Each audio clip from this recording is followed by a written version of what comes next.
Ladies and gentlemen, this is a 2000 Lexus RX 300. And this car is one of the most historic and influential automobiles that has come out in the last 30 years. And today I am going to review it for you. We are going to talk about why this classic Lexus RX is so historic and influential. We'll have a quick look at the styling. Out of habit, I'll measure out the cargo space and look at the passenger room, and we will look at the features that you got in 2000 on a Lexus RX. And of course, if any of that sounds good and any of it sounds bad, check the descriptions for timestamps so you can skip to the part that you like the best. So let's start with a bit of history on this car. The original Lexus RX 300 debuted for the 1998 model year, and this is a 2000, so for all intents and purposes, it's basically identical to the 98 model. It didn't get its mid-cycle refresh until 2001, when they updated the bumpers a little bit, made navigation an option, etc., etc. So this is really Genesis for the unibody, mid-sized luxury SUV that held no pretensions of going anywhere but the mall, the school drop-off, and back to the house. Now, some might say that the Jeep Grand Cherokee was really the first one because it did beat this thing to market by a few years, but the Grand Cherokee had a couple of different four-wheel drive systems available for it, and you could get low range, and it was kind of still meant to be going off-road. This Lexus made no pretension of that. You could get an all-wheel drive version, but it was not in any way meant for going off-road. This was strictly meant for the street, to look good, be comfortable, and be nicer than a Ford Explorer, and people bought them by their thousands. It paved the way for cars like the BMW X5, the Acura MDX, etc., etc. This came before all those.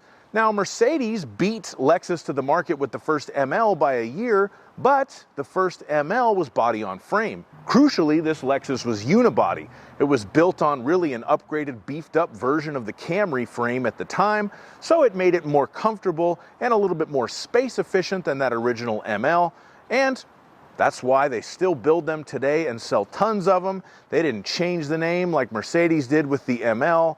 It's still the Lexus RX, and it's still a champion of the suburbs. When it comes to styling, looking at this car now, it just looks kind of boring and common because you've probably seen a million of these over the year, and who really cares? It's just a Lexus RX. But there's a couple little details that I will point out. First of all, the Altezza style tail lamps, kind of the clear lens on the tail lamps, that did look pretty revolutionary back in the day, although not that anybody really cares about such a thing now. And I do remember the headlights also looking kind of rather fancy when it first came out. Of course, on this 24-year-old example, they're all faded and you got a little Scotch tape on one of them, and they're really not impressive looking either. But of course, we do have the waterfall Lexus grille right there. Somehow that does look very 90s to me. Reminds me of both Lexus and Infiniti. But just in case you thought that a gold Lexus RX 300 is only for old people, have a look at this sporty rear spoiler on the back of it. That just screams young person. All right, now we are going to measure out the cargo space, so let's open the rear hatch. Of course, it's not power on a 2000. Get our laser tape measure and do just that. The length of the rear cargo area from the back of the cargo area to the bottom of the back seat, with the back seat up, is 3 feet and 1 inch. The width of the rear cargo area at its widest point from there to right here, where the, is that a power outlet? Yep, where the 120 volt power outlet is. 4 feet and 7 inches. The width of the cargo area at its narrower point in between the two wheel wells, 3 feet and 3 inches. The length of the cargo area with the second row seat folded down, 5 feet and 8 inches, and the load floor is almost flat. There's really, it might look like there's a little bit of a hump there, but really almost nothing.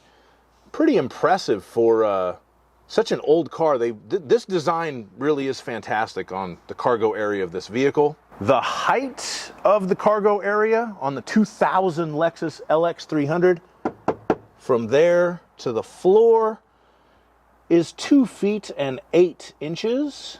And if you need to lift something into the back of your RX 300, you will need to lift it 2 feet and 6 inches off of the ground. And I'm going to put my laser tape measure up on that little handy shelf. And if I open this, check this out.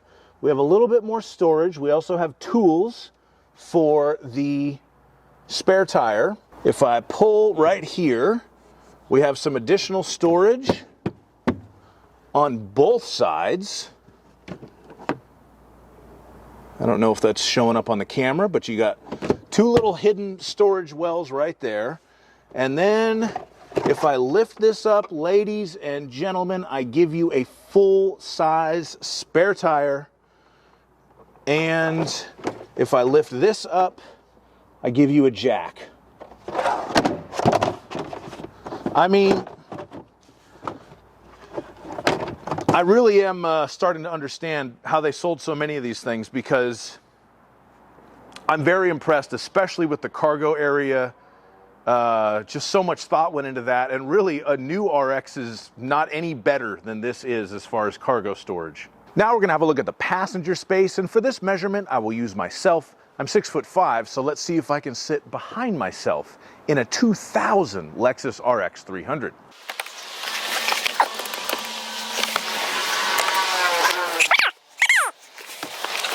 All right, so check this out. I can sit in the front seat. I have just enough headroom. I have just enough knee room. I will also note that the power passenger seat still works just fine. It's only 4-way adjustment, but it does work. And if I get out, get in the back,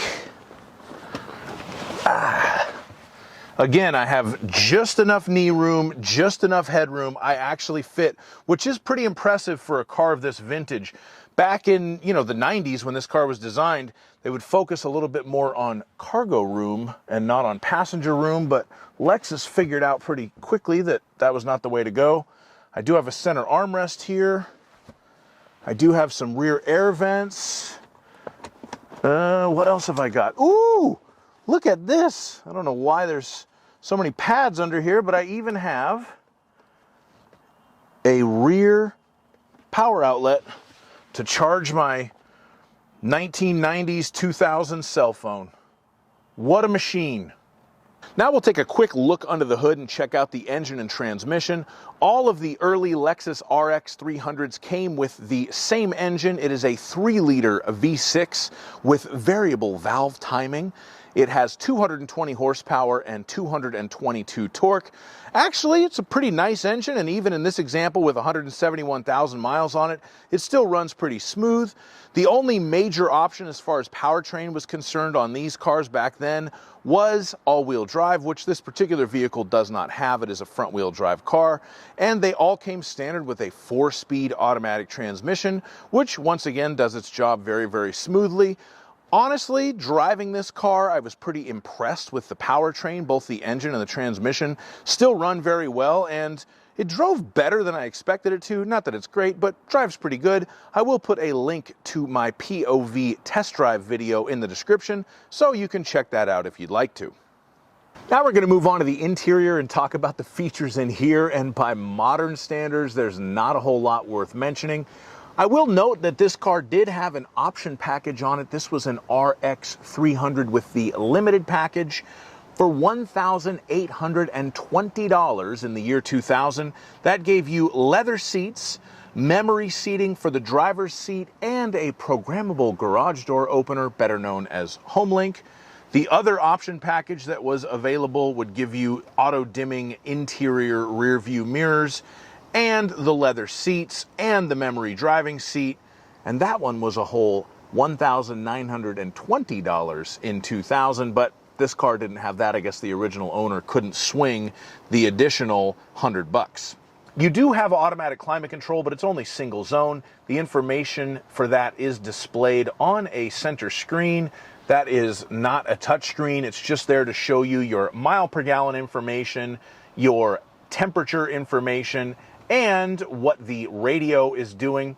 Of course, we do have a 6-disc CD changer, but unfortunately, I can't seem to get the CD cassette out of its little Lexus case. It seems to be stuck in there, and I don't really want to destroy it to listen to my copy of Vulgar Display of Power by Pantera, so I will just leave that alone.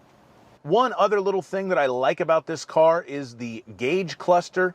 It goes completely dark when you turn it off and comes to life and lights up when you turn it on. Even during the day, you can't see the numbers easily when the car is off, and that is a nice touch. And in this Lexus RX, we do have a very cool center console situation. You can slide it out to get the cup holders. You can open up a bit on the top to get some more cup holders. You have an actual honest-to-goodness ashtray in this car, and there is some additional storage underneath there as well. It's sort of minivan-ish, and if you read the contemporary reviews of this car, they say it gives you all the great things about a minivan, an SUV, and a sedan combined, and maybe that's what they were talking about. And that's pretty much all there is to say about the features in this car. No heated seats, no adaptive cruise control. Hey, it was nice in 2000. Thank you so much for watching my video on this Lexus RX 300. It's not every day you get a chance to review such a car, so I kind of jumped at it. Weirdly, I was very excited to review this car, even though when they were new, I really didn't care about them. But I have enjoyed my time with this one. Please like my video, subscribe to my channel, leave me a comment if you have any memories of the Lexus RX, and have a great day.